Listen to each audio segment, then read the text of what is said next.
జీవం కలిగిన నామం పేరిట, జీవం కలిగిన తండ్రి నామం పేరిట అందరికీ వందనాలు చెల్లిస్తున్నానమ్మా. తలలుంచినటువంటి ప్రార్థన చేసుకుందాం. ప్రేమ కనికరమ కలిగిన మా దేవ, మా సుతులకు పాత్రుడైన తండ్రి, స్తోత్రాలు కూడా వందనమయ్యా. ఈ సమయంలో నా తండ్రి నాయన అయ్యా, మీరు మాకు తోడుగా ఉండండి అయ్యా. చెప్పబోతున్న ఈ మాటల్లో నా తండ్రి నాయన అయ్యా, నా నోటికి బూరవలే ఉండి అయ్యా, కావలసిన మాటలు, అందించాల్సిన మాటలు సహాయం దయచేయమని కోరుకుంటున్నాం ప్రభా. ఇదిగో నా తండ్రి, వినగలిగిన చెవులు ప్రతి ఒక్క బిడ్డకి దయచేయండి అయ్యా. చెప్పగలిగిన అయ్యా, ఇదిగో నా తండ్రి, నా స్వరాన్ని నాకు దయచేయండి అయ్యా. నీ దాస్త్రాల్ని, సేవకురాన్ని, నీ సిలువు సాటును మరుగుపరచుకుని అయ్యా, బలహీనమైన నా స్వరానికి బలమైన నీ స్వరాన్ని బోరెగా ఉంచి అయ్యా, నీవు నా నోట ఉంచిన మాటలు అయ్యా నేను చెప్పుటకు కృప చూపించమని, తగిన జ్ఞానాన్ని, వివేకాన్ని సమృద్ధిగా నాకు దయచేయమని యేసయ్యా నీ ఉన్నతమైన నామములో ప్రార్థన చేసి అడిగి వేడుకుంటున్నాను తండ్రి, ఆమేన్. జీవం కలిగిన దేవుని నామం పేరిట ఈ ఒక్క వాక్యం వింటున్న ప్రతి ఒక్కరికి కూడా ప్రభు నామం పేరిట వందనాలు చెల్లిస్తున్నానమ్మా. ఈరోజు దేవాతి దేవుడు నా నోట ఉంచిన మాటలు మీ ముందుకు తీసుకురావాలని దేవుడు ఆత్మ ద్వారా ప్రేరేపణ కలిగి ఉన్నాను. మరి ఆ మాటలు ఏంటి, ఏం మాటలు, వాక్యమా, సాక్ష్యమా ఏంటి అని మనము ఆసక్తి కలిగి ఉంటే, నేను చెప్తున్నా, దేవుడు ప్రతి వ్యక్తి విషయంలోనూ ఒక గొప్ప కార్యాలు చేస్తాడు. మొదట అన్యులుగా ఉండి తర్వాత దేవుళ్ళలోకి వచ్చాము అంటే దేవుణ్ణి రుచి చూడక, దేవుణ్ణి గుర్తెరక్క రాలేదు. దేవుణ్ణి రుచి చూసి, దేవుణ్ణి గుర్తెరిగి దేవుడు సహవాసంలోకి వచ్చాం. ఎందుకంటే ఫస్ట్ నుంచి క్రైస్తవ మతంలో లేను, దేవుడు తెలియని వారు, దేవుడు అనుభవాలు తెలియని వారు, దేవుడు అద్భుత కార్యాలు తెలియని వారు, అన్యులము. అలాంటి వారిని మధ్యలో దేవుడిని నమ్ముకోవటం, దేవుడి వద్దకు రావటం, ఈయనే దేవుడని ప్రకటించటం, అదంతా కూడా ఆలోచన చేసినప్పుడు దేవుడు ఇంత గొప్పగా నా జీవితాన్ని ఎలా మలిపాడా, ఇంత గొప్ప దేవుడు ఎన్నాళ్ళు ఏమయ్యాడని ఒక్కోసారి నేను చాలా ఆలోచన చేస్తాను. అయితే ఈ దినము నేను మీతో చెప్పబోతున్న నా సాక్ష్యం ఏంటంటే,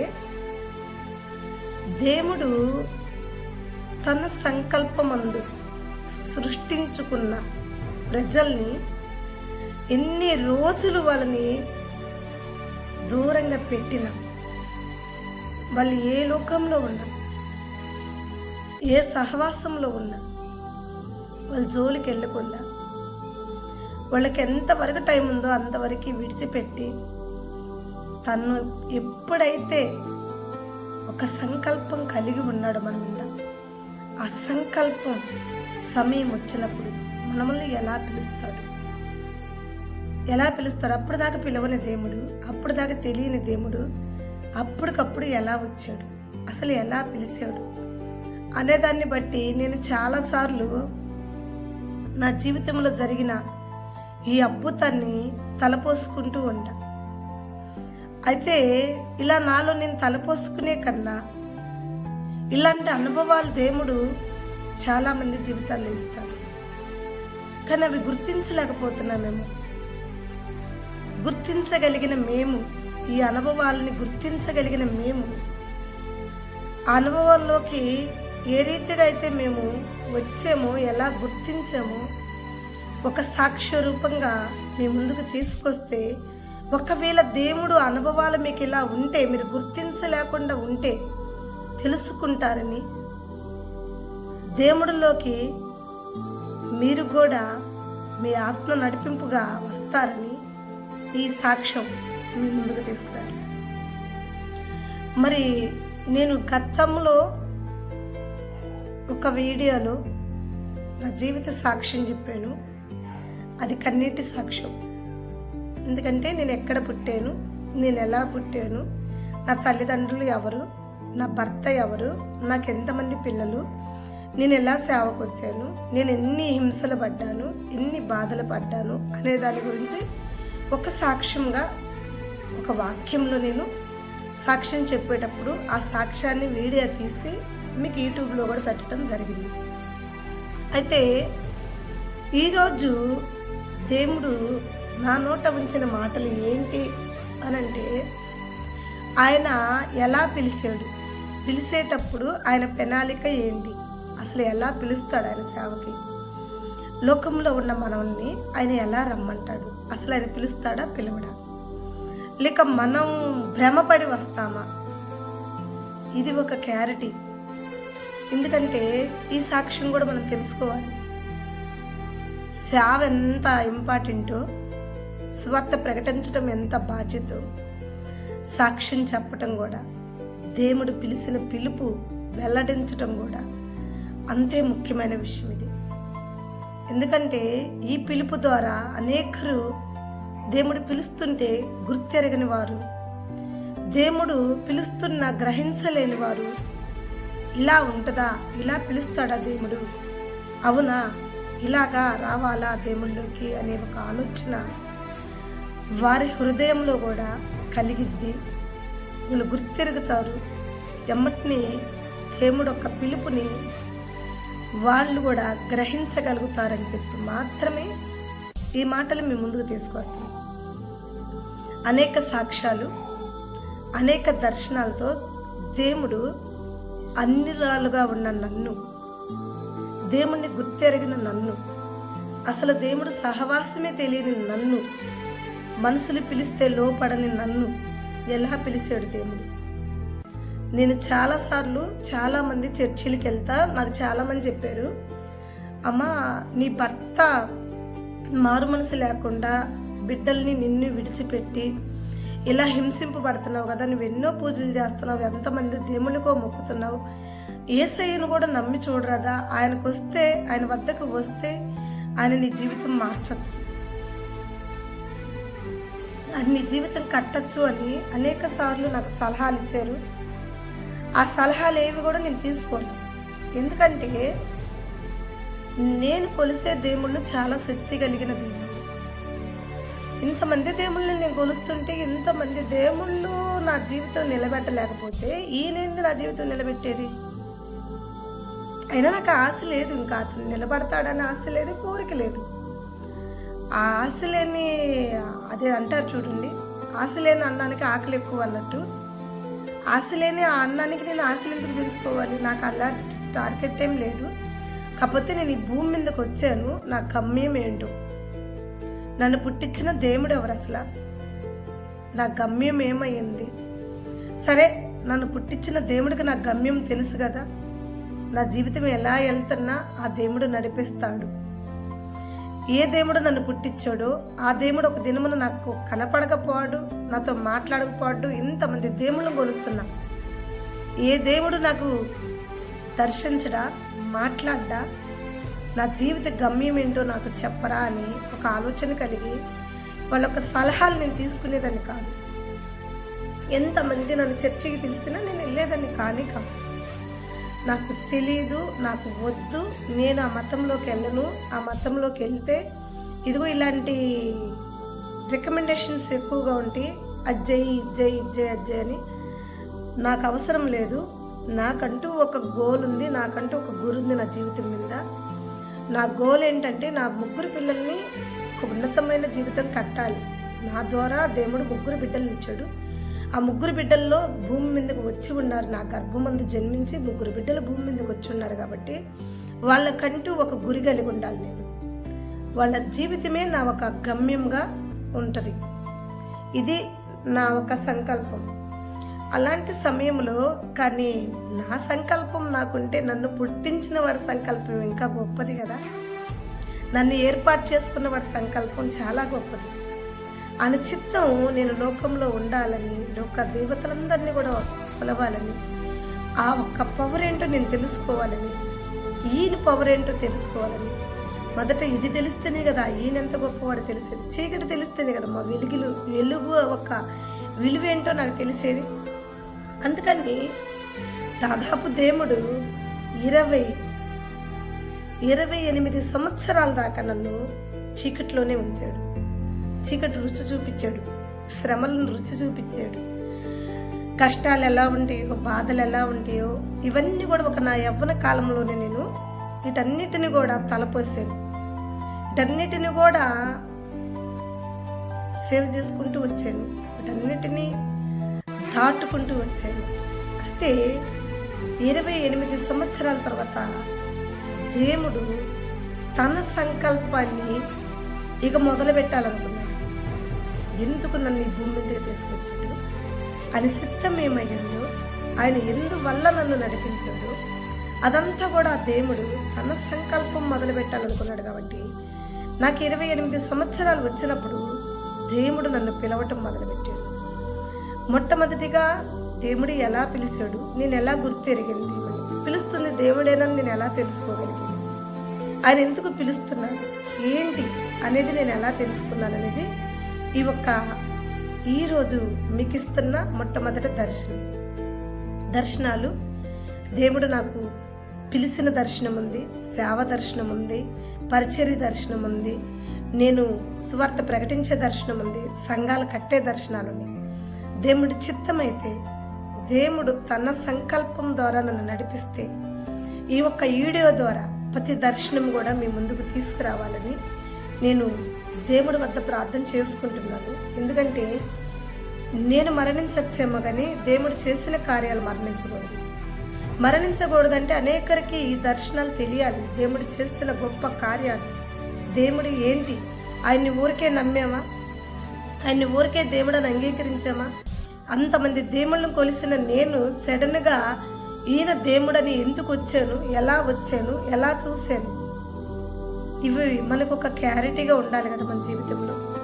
రానున్న తరాల్లో రానున్న వారు ఒకవేళ ఈ వీడియో చూస్తున్నప్పుడు దేవుడు ఇలా పిలిచాడా, ఇలా పిలుస్తాడా, ఇలా గొప్ప కార్యాలు చేస్తాడా దేవుడు అనేది కూడా వారికి కూడా సాక్షిగా ఉండాలి. అయితే ప్రియమైన బిడ్డలారా వినండి, 28 సంవత్సరాలు నాకు వచ్చినాయి. అప్పటికి నా జీవితం అంతా కూడా ఒక చీకటి ఆరణ్యంలో, ఆదికాండంలో మనం చూస్తాం, దేవుడు భూమిని ఆకాశాన్ని సృష్టించును, భూమి నిరాకారముగాను శూన్యముగాను ఉన్నది అనే మాట మనం చదువుతాం. నన్ను సృష్టించాడు దేవుడు, కానీ నా జీవితం ఎలా ఉందంటే నిరాకారముగాను శూన్యముగానే ఉంది.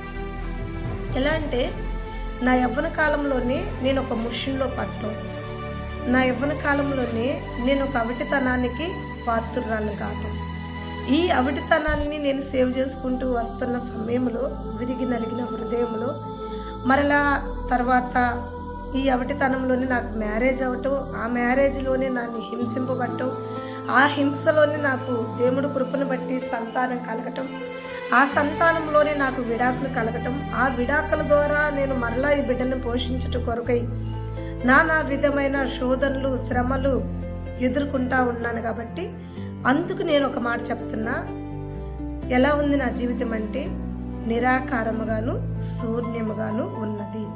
అంటే నాకు వెలుగు అనేది లేకుండా నా జీవితంలో ఉన్నప్పుడు, వెలుగు అనేది లేదు, ఎటువైపు చూసినా నాకు వెలుగు లేదు. మొదటిది గమ్యం లేదు, నా జీవితంలో ఒక గమ్యం అనేది లేకుండా నేను నా జీవితాన్ని నడుపుకుంటూ వెళ్తున్నా. ఒక బండి వలె, ఒక ప్రయాణం చేస్తే వాహనం ఎలా వెళ్తుందో అలా వెళ్తున్నా. ప్రతి వాహనానికి ఒక గమ్యం ఉంటుంది. మరి నా గమ్యం ఎక్కడో తెలియలా. ఈ నిరాకారములో శూన్యములో నా జీవిత గమ్యాన్ని నేను వెతుకుతున్న సమయంలో ఇక్కడే మనకు కనపడింది, దేవుడు చీకటిని అగాధ జలముల పైన కమ్మి ఉన్నప్పుడు దేవుడు ఆత్మ ఏమైపోయింది, అక్కడ అల్లాడుచుండును అని. అయితే ఎమ్మటినే దేవుడు వెలుగు కమ్మని పలకగా ఆ ప్రకారము వెలుగు కలిగిను, దేవుడికి మహిమ కలుగును దాకా. దేవుడు అప్పటికి నా వైపు చూసాడట్టుంది, ఇక నాకు వెలిగివ్వాలనుకున్నాడట్టుంది. నన్ను వెలిగించి అనేకరిని వెలిగించాలని దేవుడు సంకల్పం. నేను తల్లి గర్భంలో ఉన్నప్పుడే దేవుడు దీన్ని ఫిక్స్ అయిపోయాడు. కానీ దీన్ని దేవుడు బయటకు తీసుకొచ్చేలాగా నాకు 28 సంవత్సరాలు జరిగింది. 28 సంవత్సరాల్లో నేను ఎలా ఉన్నాను? శూన్యముగా, నిరాకారముగా అలా ఉన్న సమయంలో ఒక్కసారిగా దేవాతి దేవుడు నన్ను పిలవటం జరిగింది. అసలు ఎలా పిలిచాడు నేను చెప్తున్నాను. అన్ని రాలిగా నేనున్నాను. అప్పుడు నాది ఒక షాపు, సరుకులు అమ్ముకుంటూ, కూరగాయలు అమ్ముకుంటూ, తినే పండ్లు అమ్ముకుంటూ, బండేసి తినే పండ్లు కూరగాయలు అమ్ముకునేదాన్ని. మరలా 11 గంటలకి 10 గంటలకి గృహం చేరి, అప్పటికే పిల్లలు 3 కూడా స్కూల్కి వెళ్ళేవాళ్ళు.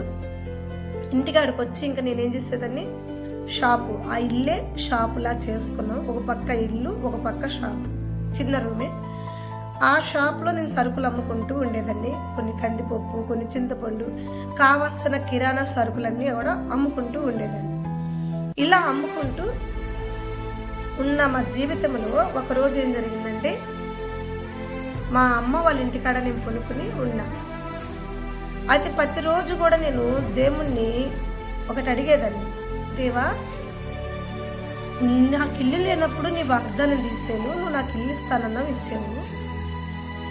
నువ్వు ఇల్లు ఇచ్చినందుకు నేనేం చేశానంటే నీకు కూడా సహకారిగా ఉండాలి అనుకున్నాను, దేవుడికి సహకారిగా ఉండాలనుకున్నాను. కానీ అది అసాధ్యం. తెలియని విషయాలు అప్పుడు నాకు తెలియని మనస్తత్వం కాబట్టి నేను కూడా నీకు హెల్ప్ చేయాలనుకున్నాను. అలాగే నీ మందిరంలో ఆ పని ఈ పని చేస్తూ ఉన్నాను. నా ఇంటి పక్కన ఉంది కాబట్టి అది మందిరం కాకపోయినా అది నీకు ప్రార్థనా మందిర స్థలం కాబట్టి నేను పనిచేస్తూ ఉన్నాను. అయితే అలా చేస్తున్న సమయంలో మందిరానికి రమ్మని సేవకులు పిలిచారు. పిలిచినప్పుడు సర్లే ఈయన నాకు సహాయం చేసిన ఆయన కదా, ఎన్నో గుళ్ళకి వెళ్తున్నాను, ఈయన కాడికి వెళ్తే ఏంటి అని నేను నీ వద్దకు కూడా వచ్చాను. ఇలా వచ్చిన నేను నీ వాక్యమిని నిన్ను తెలుసుకున్నాను. నిన్ను తెలుసుకున్నాక నా మనసుకు ఎందుకో తెలియని సంతోషంగా ఉంది. ఇప్పుడు వరకు బరువుగా ఉన్న నా జీవితం తేలిగ్గా అనిపిస్తుంది. ఎందుకు ఇలా తేలిగ్గా ఉండటం, నీ మాటలు నాకు చాలా ఓదార్పుగా ఉండటం, నీ వాక్యం నా జీవితానికి ఎందుకో చాలా నెమ్మదిగా అనిపిస్తుంది. ఇలా చెప్పేవాళ్ళు, ఇలా బోధించే వాళ్ళని నేను ఇంతవరకు చూడలేదు. ఇలాంటి వాక్యాలు ఉన్నాయని కూడా నాకు తెలియదు. గుళ్ళకి వెళ్తాను, టెంకాయలు కొట్టుకుంటాను, మొక్కుతాను, తిరుగుతాను, ప్రత్యక్షాలు చేస్తాను, ఆ బ్రాహ్మడు వస్తాడు, ఏదో చెప్తాడు, అదేంటో కూడా నాకు అర్థం కాదు. కానీ నా ప్రాణానికి ఎప్పుడు నెమ్మది లేదు. ఈరోజు ఎందుకో నీ కాడికి వస్తున్నాక నా ప్రాణం నెమ్మదిగా ఉంది. అయితే నువ్వు దేవుడివైతే నాకు కనిపించచ్చుగా, నాకు కనపడచ్చుగా, నా జీవిత గమ్యం ఏంటో నాకు చెప్పచ్చుగా. అసలు నా తల్లి గర్భంలో నేను రూపింపబడ్డక మునిపే నీకు తెలుసని వాక్యం సెలవిస్తుంది. ఎందుకంటే ఇర్మియా ప్రవక్త ద్వారా మీరు మాట్లాడటం, ఆ వాక్యం నేను విన్నాను కదా. అయితే ఇర్మియానేనా, నన్ను కూడా చూసే ఉంటావుగా. ఒక ఇర్మియా ఏంటి, అందరిని చూస్తావు నువ్వు. అందరం మేము తల్లి గర్భంలో జన్మించక మునిపే నీకు తెలుసు మా అందరి పుట్టుక. అయితే తెలిసిన దేవుడు మాకంటూ ఒక గమ్యం ఉంటుంది కదా. నా గమ్యం ఏంటి ప్రభా? ఈ భూమి నన్ను ఇంత నిరాకారంలో, శూన్యంలో నా జీవితం ఇన్నాళ్ళు బరువైన కాడిగా నా జీవితం ఉందే. బరువైన కాడిగా ఉన్న నా జీవితాన్ని ఈ దినము చాలా తేలిగ్గా అనిపిస్తుంది ప్రభా. తేలిగ్గా అనిపిస్తున్న నా జీవితంలో కొన్ని నేను తెలుసుకోవాలనుకుంటున్నాను. అవి ఏంటి అని అంటే, అసలు నా గమ్యం ఏంటి, జీవిత గమ్యం ఏంటి? ఒక ఆడపిల్లగా నాకు ఆశ ఉంది, తెలుసుకోవాలని కోరిక ఉంది. గమ్యం లేని నా ప్రయాణం ఎంతవరకు అనే ఒక కోరికతో నేను దేవుడికి ప్రార్థన చేసి మా అమ్మ వాళ్ళ ఇంటికాడ ప్రార్థించుకుని నేను కొనుక్కుని నిద్రపోయాను. రోజు 3 గంటలకి మేము లేచి కూరగాయలకి వెళ్ళాలి మార్కెట్కి. 3 గంటలకి ఆటో వాళ్ళు వచ్చి మమ్మల్ని లేపుతారు. అయితే మేము కొంచెం పెందలాడి పనుకుంటాం అనమాట. 3 గంటలకి ఏకుందామని లేవాలి కాబట్టి కొంచెం పెందలాడి పనుకుంటాం. 3 గంటలకు ఆటో వచ్చింది, ఇంక చాలు ప్రార్థన, ఇంక పనుకుందామని చెప్పి నేను పనుకున్నాను. సమయం నేను చూసుకోలేదు, టైం కూడా నాకు తెలీదు. నేను పనుకున్నాక నేను బాగా నిద్రలోకి వెళ్ళిపోయాను. నాకు ఇంకా అసలు ఏది కూడా మెలకువ అనేది లేకుండా నేను బాగా నిద్రపోతున్న సమయంలో ఒక పెద్ద పామురం అనేది మామూలుగా ఎంత ఉంటుంది, ఇంత చిన్నగా ఉంటుంది. నాకు తెలుసు అది చిన్నగా ఉంటమే తెలుసు. పామురం అనేది ఒక మీడియం సైజు, మనందరికీ తెలిసిన సైజు. అది దాన్ని వర్ణించాలంటే నాకు రావట్లేదు. ఎలా వర్ణించాలంటే మీ అందరికీ తెలుసు కాబట్టి దాని సైజు ఇంకా నేను వర్ణించలేదు. అంత చిన్న సైజులో ఉండే పామురం ఒక కోడి పెట్ట, పెద్దగా ఒక 5-6 కేజీలు కోడి పెట్ట ఎలా ఉంటుందో అంత పెద్ద కోడి పెట్టలాగా అయింది పామురం. అయితే ఆ పామురం ఎక్కడి నుంచి వస్తుందంటే, నేను నిద్రపోతున్నప్పుడు నేనయ్యి ఆకాశం తట్టు చూస్తూ ఉన్నానంట. నా కళ దర్శనం. ఆకాశం తట్టు నేను చూస్తూ ఉంటే ఆకాశం తెరవబడటం, ఏదో ఒక తలుపు కనుక డోర్ కనుక ఓపెన్ చేస్తే ఎలా ఆ డోర్లో నుంచి ఒక పెట్ట బయటకు వచ్చిందో అట్లా ఈ పామురం ఆకాశం తెరవబడటం, ఆ ఆకాశంలో నుండి ఈ పామురం నేరుగా వస్తుంది కిందకి. నేనయ్యి చూస్తున్నానంట, ఇదేంటి మబ్బుకు తలుపులు ఉంటాయా, తలుపులు తీస్తున్నారేంటి, మబ్బులో నుండి పామురం కిందకు వస్తుంది ఏంటి అని చెప్పి నేను ఈ నిద్రలోనే చూస్తూ ఉన్నాను. ఆ పామురం వస్తుంది, నేనేమో చూస్తా ఈ పామురం ఎక్కడికి పోతుందా, ఎటు పోతుందా, ఎక్కడికి వెళ్తుందా అని చెప్పి నా 2 చేతులు ఇలా ముందు పెట్టుకుని ఉన్నానంట. అయితే ఇలా నా 2 చేతులు ముందు పెట్టుకుని ఇలా పట్టుకుని దోసిల్లాలో నా చేతులు పెట్టుకుని ఉన్న సమయంలో ఏం జరిగిందంటే, ఆ పామురం ఎటో బాలేదు, నేరుగా వచ్చి నా 2 చేతుల్లో నిలబడిపోయింది. అలాగా ఈ పామురం ఇలా నా 2 చేతుల్లో నిలబడటం నాకు చాలా ఆశ్చర్యం వేసింది. ఎందుకంటే చాలా పెద్ద పామురం అది. పామురం ఒక సైజు మీడియం సైజు, మనకు తెలిసిన సైజు అది. కానీ ఈ పామురము సైజు ఎలా ఉందంటే పెద్ద కోడి పెట్టలాగా ఉంది. ఇంత పెద్ద కోడి పెట్టలాగా ఉంది. ఇది పామురం ఏంటి అసలు ఎలా ఉందంటే దాని కలరు హిమమంత తెల్లగా ఉంటాను అన్న దేవుడి వాక్యం నాకు అప్పుడు తెలీదు. తెల్లగా ఉంది పామురం. చిన్న మచ్చైనను మైనమైనను లేకుండా తెల్లగా ఉన్న పామురం నా 2 చేతుల్లో వాలితే మొదట పామురాన్ని చూసి భయపడ్డాను నేను. తర్వాత భయం పోయింది, ఎందుకంటే పామురం నన్ను ఏం చేయట్లా, నా 2 చేతుల్లో నిలబడింది అంతే. అది చూసిన నేను ఆ పామురాన్ని చాలా ముద్దులాడటం మొదలుపెట్టాను. బాగా ముద్దులాడుతున్నా దాన్ని. ఇంత అందంగా ఉంది, ఇంత బాగుందని చెప్పి దాని మొక్కాన ముద్దులు పెట్టను, దాని తల మీద ముద్దులు పెట్టను, ఇట్లా ముద్దులాడుతూ ఉన్నా. నేను ఇలా ముద్దులాడుతూనే ఉన్నాను. మరలా అదే పామురం నా చేతుల్లో నుంచి పైకి లేచింది. ఇప్పుడు దాకా కూర్చుంది కదా నా చేతుల్లో, బాగానే ఉంది కదా, నేను ముద్దులాడాను కదా, సడన్గా మరలా పైకి లేస్తుంది ఏంటి అని చెప్పి నేను చూస్తూ ఉన్నాను. ఎక్కడి నుంచి అయితే ఆ పామురం వచ్చిందో మరలా అక్కడికే ఆ పామురం లేచి వెళ్తూ ఉంది. అయితే పామురంలాగా వెళ్ళట్లేదు ఈసారి. నా చేతుల్లో నుంచి పైకి లేచినప్పుడు పామురం అది పైకి వెళ్ళే కొంది తనకు రూపం వస్తుంది. వెంట్రుకలు, తల మీద ఒక కండవ, జుల్పాల జుట్టు, అంతా ఒక అంగీ సొక్క, ఒక లింగి, అంతా ఒక పెద్ద మనిషి అయ్యాడు. ఆ మనిషి ఎట్లా ఉన్నాడంటే అసలు జుల్పాల జుట్టు, ఆ నెత్తి మీద కండవ, అంగీ కింద ఒక లింగి, వైట్ అండ్ వైట్. ఇలా ఉండి నేను ఆశ్చర్యపోయి చూస్తున్నా, పామురం ఏంది మనసులాగా మారింది. ఇందాక దిగేటప్పుడు పై నుంచి వచ్చేటప్పుడు పామురం లాగే వచ్చింది, కానీ ఇప్పుడు నా చేతుల్లోకి వచ్చి నిలబడి నా చేతుల్లో నుంచి పైకి వెళ్ళేటప్పుడు దీని రూపం మారుతుంది, మనిషి అవుతుంది. ఎవరు అసలు ఆ మనిషి, ఏంటి ఆ మనిషి అని చెప్పి నేను ఆ మనిషికి వెళ్ళి చూస్తూ ఉన్నాను. ఆ మనిషి 2 చేతులు ఇలా చాపి, ఆకాశంలో ఉన్న ఆ మనిషి 2 చేతులు ఇలా చాపి పొడుగ్గా కిందకు చూపిస్తూ నన్ను పిలుస్తున్నాడు, రా అని. ఇట్లా నోటి మాట అయితే ఏం లేదు, 2 చేతులు ఇలా చాపి దేవుడు నన్ను రమ్మని పిలుస్తున్నాడు. ఆ మనిషి 2 చేతులు నా వైపు చూపించి నన్ను పిలవటం నాకు చాలా ఆశ్చర్యం వేస్తుంది. ఆయనేమో చాలా పైకున్నాడు, నేనేమో చాలా కిందకున్నాను. ఆయనేమో చేతులు చాపుతున్నాడు, రా ఎత్తుకుంటానని, రా నా దగ్గరికి అని పిలుస్తున్నాడు. నేను ఎట్లా వెళ్ళాలి ఆయన కాడికి? నేను ఎలా వెళ్ళాలి ఆయన కాడికి? ఆయన చూస్తే చాలా హైట్లో ఉన్నాడు, చాలా ఎత్తుగా ఉన్నాడు. నేను చూస్తే చాలా కిందకి ఉన్నా.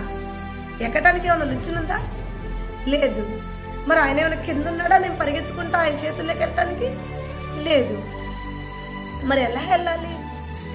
ఆలోచిస్తున్నా, ఎట్లా వెళ్తాను నేను ఆయన కాడికి? ఎలా రావాలి? అయినా ఆయన నన్ను ఎందుకు పిలుస్తున్నాడు? నేనేం చేయాలి ఆయన కాడికి వెళ్ళి? ఏం చేయాలి? ఎందుకు పిలుస్తున్నాడు అని నేను అంటానే ఉన్నాను. అంటా ఉన్నప్పుడు ఆ ఆకాశంలో ఏ చేతులైతే నన్ను పిలుస్తున్నాయో ఆ చేతులు ఆకాశం మీద ఒక రాత్రి రాస్తుంది. నేను నా జీవితంలో మర్చిపోలేని రాత, నా జీవితంలో నేను మర్చిపోలేని దర్శనం, నా జీవితంలో నేను వర్ణించలేని అద్భుత కార్యం ఇది. అయితే ఆ చెయ్యి ఒక రాత రాస్తుంది. ఆ రాత ఏంటంటే ఆరాధన. ఈ అక్షరాలు ఆ అక్షరం ఫస్ట్, రా అక్షరం తర్వాత, దా అక్షరం తర్వాత ఆరాధన అని దేవుడు ఆ ఒక్క చేతితో, నన్ను పిలుస్తున్న చేతితో ఆకాశం మీద రాస్తుంటే అక్షరాలు క్లారిటీ లేదు. ఎందుకంటే చాలా పైకుండి అక్షరాలు, నేను చాలా కిందకున్నా. నాకేమో తెలియట్లా. చదువు చాలా తక్కువ, జ్ఞానం చాలా తక్కువ. జ్ఞానం లేదు, చదువు లేదు, అక్షరాలు చదవటానికి అర్థం కావట్లేదు, ఆ ఒక క్లారిటీగా కానరాట్లేదు పైకుండే. ఇక నేను అంటున్నా అర్థం కావట్లేదు నాకు. అక్షరాలు నువ్వు రాస్తున్నావు కానీ ఒక్కొక్క అక్షరం అర్థమవుతుంది, ఒక్కొక్క అక్షరం నాకు అర్థం కావట్లేదు. ఆ అక్షరం మాత్రం బాగా అర్థమవుతుంది, మిగతా అక్షరాలు నాకు తెలియట్లేదు అని అంటానే ఉన్నాను. అనే సమయంలోనే నాకు తెలియకుండా నా దర్శనంలో నేను 2 చేతులు పైకెత్తి ఆరాధన ఆరాధన ఆరాధన ఆరాధన అని పెద్దగా అరుస్తూ ఉన్నానంట. పెద్దగా నాకు తెలియకుండా నేను అరుస్తూ ఉన్న సమయంలో నాకు మెలకు వచ్చేసింది. మెలకు వస్తే అప్పుడు కూడా నా మెలకు వచ్చిన సమయంలో కూడా నా చేతిలో ఒక పామురం నిలబడ్డట్టు, నేను 2 చేతులు మరలా ఆ పామురం నా చేతుల్లో నుండి మరలా ఆకాశంలోకి వెళ్ళినట్టు, ఆకాశంలో 2 చేతులు నన్ను పిలుస్తున్నట్టు, నేను ఆయన రూపాన్ని చూస్తున్నాను, ఆయన డ్రెస్ చూస్తున్నాను, ఆయన ఒక జుల్పాలు నెత్తుకున్న ఒక జుల్పాలు చూస్తున్నాను, ఆ చేతులు అక్షరాలు రాయటం చూస్తున్నాను. ఇదంతా కూడా నాకు మెలకు వచ్చిన చాలా ఒక 10 నిమిషాలు 20 నిమిషాలు కూడా నేను తలపోసుకుంటూనే ఉన్నాను. ఏంటి ఇదంతా అసలు? ఏంటి ఇలా ఇలా ఎవరు ఒక మనిషి నాకు ఎందుకు ఇట్లా పామురమైంది? ఆకాశంలో ఎలా అసలు మబ్బు ఎలా తెరుచుకునిద్ది? మబ్బులో తొలుపులాడండి, తొలుపుల్లో నుంచి పామురు రావటమైంది. అదే పామురం వచ్చి నా చేతుల్లో నిలబట్టమైంది. ఆయన 2 చేతులు చాపి నన్ను పిలవటమైంది. నేను ఎందుకు పిలుస్తున్నామని అడిగిన నిమిషంలో ఆరాధన అని రాయటమైంది. నేను తెలియకుండా ఆయన్ని ఆరాధన ఆరాధన అంటమైంది అని చెప్పి వాటిని తలపోసుకుంటూ ఉన్నాను. నేను ఒక 10 నిమిషాలు 20 నిమిషాలు నేను తలపోసుకుంటూ, తర్వాత నేను అనుకున్న ప్రకారంగా నాకు కూరగాయల ఆటో వచ్చింది. ఇక నేను పోవాల్సిన పనికి నేను మరలా వెళ్ళిపోయాను కానీ నా వ్యాపారం చేస్తున్నాను, నేను కూరగాయలు కొనుక్కుంటున్నాను కానీ నాకు అర్థం కావట్లేదు. దేవుడు ఈయన దేవుడేనా? ఈ పామురం ఎవరు? ఇవన్నీ కూడా నాకు అర్థం కాని విషయాలు. అయితే నేను తెలిసిన కొందరు పెద్దల్ని అడిగాను, అయ్యలారా నాకు ఇలా పామురం వచ్చి నా చేతుల్లో నిలబడటం, నన్ను ఇలా పిలవటం నాకు ఇలా దర్శనాలుగా ఉంది ఏంటి అన్నప్పుడు ఆ పెద్దలు నాతో చెప్పిన మాట ఏంటంటే, ఆయన పరిశుద్ధ దేవుడు, జీవం కలిగిన దేవుడు అని సంకల్పం ఏంటో మాకు తెలియదు కానమ్మా, ఈ దర్శనం అయితే సేవా పిలిపేనమ్మా. దేవుడు ఆయన ఆరాధించటానికి, ఆయన్ని సేవించటానికి నిన్ను పిలుస్తున్నాడమ్మా అని చెప్పాడు. అయితే నాకు ఒక ఆలోచన, నాకు దేవుడు తెలియదు కదా, దేవుడిని గుర్తెరగలేదు కదా, ఏం తెలిసి నేను ఆయన సేవ చేస్తానని నన్ను పిలుస్తున్నాడు? ఆయన పిలుస్తాడు అసలు నిజంగా అట్లా అని నేను ఒక ఆలోచన ఉన్నప్పుడు దేవుడు కొన్ని వాక్యాల ద్వారా నాతో మాట్లాడాడు. ఆ వాక్యాలు నేను ఈరోజు మీతో పంచుకోవాలని దేవుడు ఆత్మ ద్వారా ప్రేరేపణ కలిగి ఉన్నాను. దేవుడు నా నోట ఉంచిన ఆ మాటలు, ఆ రోజు నేను సేవకు రాబడిన మాటలు, ఈయన దేవుడేనని నేను గుర్తెరగగలిగిన మాటలు, ఈయన ఇలా పిలుస్తాడు అని నేను తెలుసుకున్న లేఖనములు కొన్ని ఉన్నాయి. అవి మనం చూద్దాం. మత్తయి సువార్త 3వ అధ్యాయము 16వ వచనంలో నాకు ఈ పామురు గురించి ఒక క్లారిటీ, ఆయన పామురమై వస్తాడు అన్నదానికి ఒక క్లారిటీ, దేవుడు నాకు ఇచ్చిన ఒక క్లారిటీ చూద్దాం. మత్తయి సువార్త 3:16 ఏముందంటే, ఆకాశము తెరవబడుటయు దేవుని ఆత్మ పామురము వలె వచ్చి యేసు ప్రభు మీద వాలటము, ఆ తర్వాత ఆకాశము నుండి ఒక స్వరము రావటము, ఈయన నా ప్రియ కుమారుడు, ఈయన అందు నేను ఆనందించుచున్నాను అని దేవుడు చెప్పటం దేవుడు నా ముందుకు తీసుకొచ్చాడు. దేవుడికి మహిమ కలుగును గాక. అంటే ఇక్కడ నాకు అర్థమైన విషయం, నేను తీసుకున్న క్వశ్చన్ ఆన్సర్స్ ఏంటంటే, నా క్వశ్చన్ ఏంటి, ఆకాశం తెరవబట్టం నేను చూశాను, ఆకాశంలో నుండి పామురం దిగిరాటం కూడా నేను చూశాను, ఆ పామురం నా 2 చేతుల మీద వాడటం నేను చూశాను. అంటే ఇది లేఖనములో దేవుడు ఆత్మే ఇలా పామురం రూపంలో దిగి వచ్చిద్దని స్పష్టంగా ఉంది. కనుక ఇప్పుడు నా 2 చేతుల్లో వాలిన పామురము నజరేడైన జీవం కలిగిన దేవుడికి మహిమ కలుగును గాక. నాకు ఒక క్లారిటీ వచ్చింది ఈ విషయం.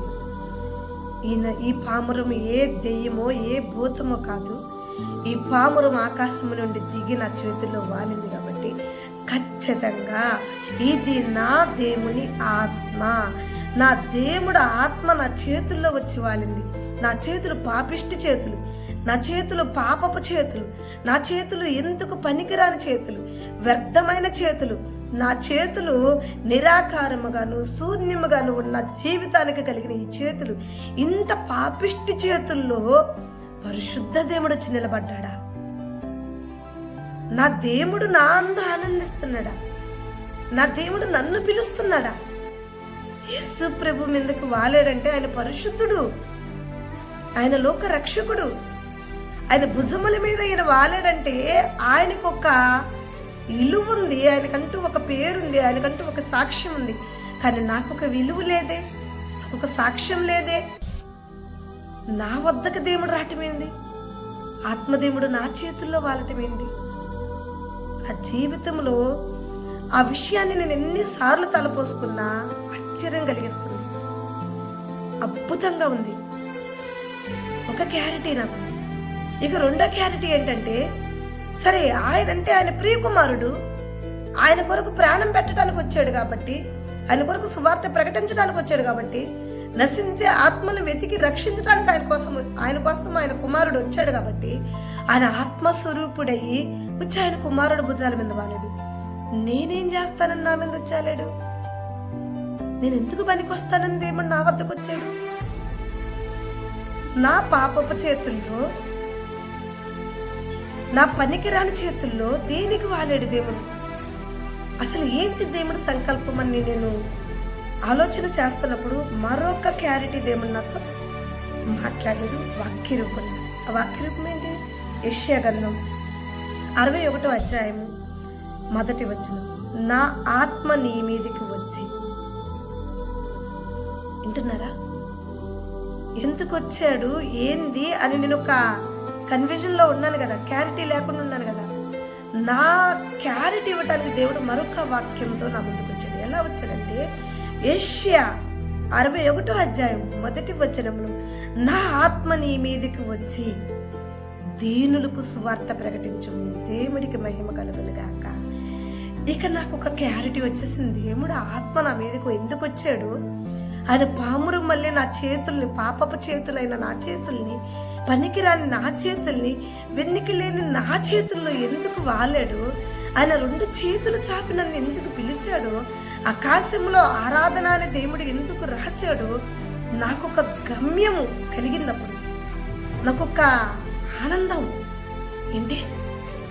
దేవుడు ఆత్మ నా మీదకి వచ్చింది ఎందుకంటే, నా మీదే వాలింది ఎందుకంటే, దీనులకు సువార్త ప్రకటించాలా అంటే నేను ప్రవర్తన కావాలి. నన్ను సేవకు పిలుస్తున్నాడు దేవుడు, నన్ను సేవ చేయమంటున్నాడు దేవుడు. ఇక మనుషుల మాటలతో నాకు పని ఏంది? మనుషులు నాకు క్లారిటీ ఇవ్వాల్సిన అవసరం ఏంది? దేవుడు స్పష్టంగా నాతో మాట్లాడుతున్నాడు. నేను చూసిన దర్శనం కరెక్ట్, దర్శనానికి తగ్గ వాక్యాలే దేవుడు నాతో మాట్లాడుతున్నాడు. ఎందుకంటే ఆయన ఆత్మస్వరూపుడు కాబట్టి. గురి లేదు నా జీవితంలో అనుకున్న ఇప్పటి వరకు, గమ్యం తెలియకుండా ఉన్న ఇప్పటి వరకు, ఇంత గొప్ప పని నాకు ఇచ్చాడు. దీనులకు సువార్త ప్రకటించు, అందుకే నా ఆత్మ నీ మీదకి వచ్చిందని చెప్తున్నాడు. దేవుడికి మహిమ కలుగును గాక. ఇక నేను ఎలా వర్ణించాలి ఆయన్ని? గురిలేని నా జీవిత ప్రయాణములో దరిచీరి నిలిసిన నా దేవుడవు, మతిలీక తిరుగుతున్న నన్ను శృతి చేసి నిలిపిన నా దేవుడవు, ఈమిచ్చి నీ రుణము తీర్చెదనయ్యా, నీ పాత్రగా నన్ను మలిపినందుకు, ఈమిచ్చి నీ రుణము తీర్చెదనయ్యా, నీ పాత్రగా నన్ను మలిపినందుకు, నిన్ను గూర్చి లోకమంత చాటనా, ఊపిరి ఉన్నంత వరకు పాడనా, నిన్ను గురించి లోకమంత చాటనా, ఊపిరి ఉన్నంత వరకు పాడనా, ఏమివ్వగలనయ్యా నా యేసయ్యా, నువ్వు చేసిన మేలులకు, నీకేమివ్వగలనయ్యా నా యేసయ్యా, నువ్వు చేసిన మేలులకు. హల్లెలూయా. దేవుడికి మహిమ కలుగును గాక. వర్ణించలేని జీవితంగా మార్చబడింది ప్రేమైన బిడ్డలారా. ఎందుకంటే దేవుడు దర్శనం తలపోసుకుంటున్న నాతో దేవుడు వాక్యం మాట్లాడింది. ఆయన దెయ్యము కాదు, భూతము కాదు, పరిశుద్ధ దేవుడే నీ వద్దకు వచ్చింది, నిన్ను పిలిచింది, నీ మీద వాలిందని వాక్యం నాకు బయలుపరిచింది.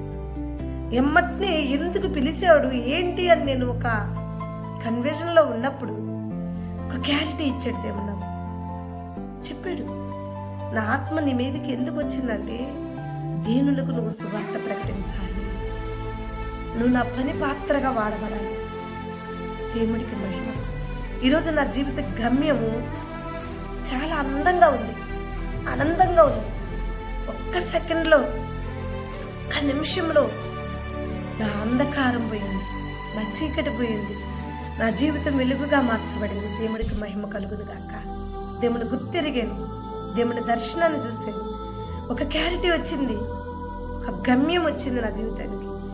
ఇంకొక చిన్న డౌట్ ఏంటంటే జ్ఞానం చాలా కొలతగా ఉంది, చదువు చాలా తక్కువగా ఉంది. అసలు ఉందా చదువు తక్కువగా ఉండటానికి? అసలు లేదు కదా.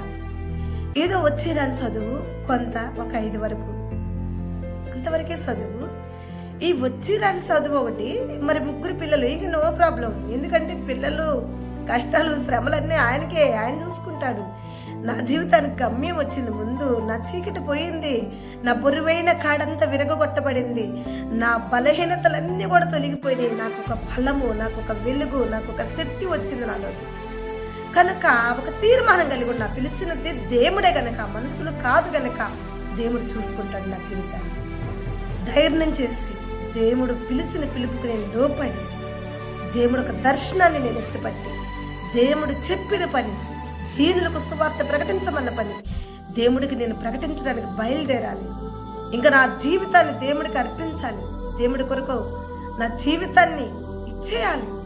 ఇప్పటి వరకు లోకంలో, శాపంలో, పాపంలో, చీకట్లో, అంధకారంలో ఉన్న నా జీవితాన్ని వెలుగుగా మార్చిన నా దేవుడికి ఇక నేను వెనుతిరగకూడదు. ఆయన ఒక పిలుపుని గుర్తెరిగాను, దర్శనాన్ని గుర్తెరిగాను, నాకు ఒక క్లారిటీ ఇచ్చాడు, నా జీవితానికి ఒక గమ్యం ఇచ్చాడు. అయితే దేవా ఇన్నిచ్చావు, కానీ నేను సేవ చేయాలంటే నాకాడ ఒకటి కొలతగా ఉంది, కొదువుగా ఉంది. ఆ కొదువును కూడా తీరిస్తేనే నేను ముందుకు రాగలుగుతా, ధైర్యం చేయగలుగుతా. నా చిన్నపిల్లలైనా పర్లేదు, నేను పొస్తులుండైనా నేను సువార్త ప్రకటిస్తాను. నాకు ఇచ్చిన పనిలో నేను నమ్మకంగా వాడబడతానని ఒక తీర్మానం తీసుకుని దేవుణ్ణి అడుగుతున్నా. నాకు ఏది కొలుతుగా ఉంది, ఏది కొలతగా ఉంది అంటే జ్ఞానం కొలుతుగా ఉంది. జ్ఞానం చాలా తక్కువగా ఉంది. నేను జ్ఞానం ఎలా తెచ్చుకోవాలి అని అంటున్నప్పుడు దేవుడు మరలా నాతో వాక్యం ద్వారానే మాట్లాడాడు. దేవుడికి మహిమ కలుగును గాక. ఎందుకంటే ఆయన వాక్యమై ఉన్న దేవుడు కనుక వాక్యంతోనే మాట్లాడుతున్నాడు నాతో. ఎలా మాట్లాడాడు? యెషయా గ్రంథం 11వ అధ్యాయం 2వ వచనములో, యెహోవా ఆత్మ జ్ఞానమునకు ఆధారము. దేవుడికి మహిమ కలుగును గాక. యెహోవా ఆత్మ అంట జ్ఞానమునకు ఆధారం అంట. నాకు ఏది లేదని నేను బాధపడుతున్నాను. జ్ఞానం లేదు, తెలివి లేదు, వివేకం లేదు. నేను ఎలా ప్రకటించాలి, ఎట్లా మొదలు పెట్టాలి, ఎట్లా దాన్ని ఆరంభం, ఎట్లా దాన్ని మొదలు ఎలా అని ఒక జ్ఞానం లేక నేను తందనకలాడుతున్న సమయంలో నేను ప్రార్థించుకున్నాను. దేవా, నాకు జ్ఞానం కొలతగా ఉంది, కొదువుగా ఉంది. మరి నేను ఎలా దీన్ని మొదలు పెట్టాలి? సపోర్ట్గా ఎవరు లేరు నాకు. నాకున్న సపోర్ట్ అలా నువ్వే. నన్ను పిలిచావు కదా, 2 చేతులు చాపి పిలిచావు. నా 2 చేతుల్లో వచ్చి నిలబడ్డావు. ఆత్మ నా మీదకి తీసుకొచ్చావు. ఆత్మతో నన్ను నింపావు. నీ ఆత్మ నా మీద ఉంచి సువార్త ప్రకటించమంటున్నావు. అయితే ఎలా మొదలు పెట్టాలి అర్థం కావట్లా నాకు. ఎలా మొదలు పెట్టాలి, ఎవరితో మొదలు పెట్టాలి అని చెప్పి ఒక గురి లేక, ఒక జ్ఞానం లేక నేను దేవుడి వద్ద ప్రార్థన చేస్తే దేవుడు ఎమ్మటినే యెషయా ప్రవర్త ద్వారా, యెషయా గ్రంథం ద్వారా నాతో మాట్లాడాడు. యెహోవా జ్ఞానమునకు ఆధారము. దేవుడికి మహిమ కలుగును గాక. అంటే నా జ్ఞానంతో దేవుడికి పని లేదు. నేను వెర్రిదాన్నైనా, జ్ఞానం లేని దాన్నైనా దేవుడికి పని లేదు. ఎందుకంటే జ్ఞానము నాకు కాదు, దేవుడు జ్ఞానము. దేవుడి జ్ఞానం నాకు ఆధారం. నా జ్ఞానం నాకు ఆధారం కాదు. దేవుడి జ్ఞానముతో ఆయన జ్ఞానాన్ని నేను ఆదరణ చేసుకుని నా సేవ మొదలుపెట్టాను. ప్రియమైన బిడ్డలారా, చూడండి, చాలామంది దేవుడు పిలుస్తూ ఉంటే అది పిలుపు కాదా, ఒకవేళ పిలిచే పిలుపు దేనికి పిలుస్తున్నాడని ఒక క్లారిటీ లేకుండా ఉంటారు కదా. అయితే ఈరోజు నా మొట్టమొదటి దర్శనాన్ని మీ ముందుకు తీసుకొచ్చాను. దేవుడు ఆత్మస్వరూపుడే వచ్చి ఏ రీతిగా నా చేతుల మీద వాలేడో, ఆకాశంలో నేను దేవుడిని ఎలా చూశానో, ఏ రీతిగా మరలా నా చేతులను బలపరిచి దేవుడు ఆయన ఆత్మతో నన్ను నింపి మరలా ఏ రీతిగా పైకి ఎగిరాడో, ఏ రీతిగా ఆయన ఒక స్వరూపం, ఆయన ఒక తేజోరూపం నాకు దర్శన రూపంలో చూపించాడు, ఏ రీతిగా నన్ను ఆరాధించాలి, ఆరాధనకు నువ్వు రావాలని దేవుడు ఏ రీతిగా తన చేతి వేళ్లతో రాసి ఆకాశంలో నాకు చూపించాడు.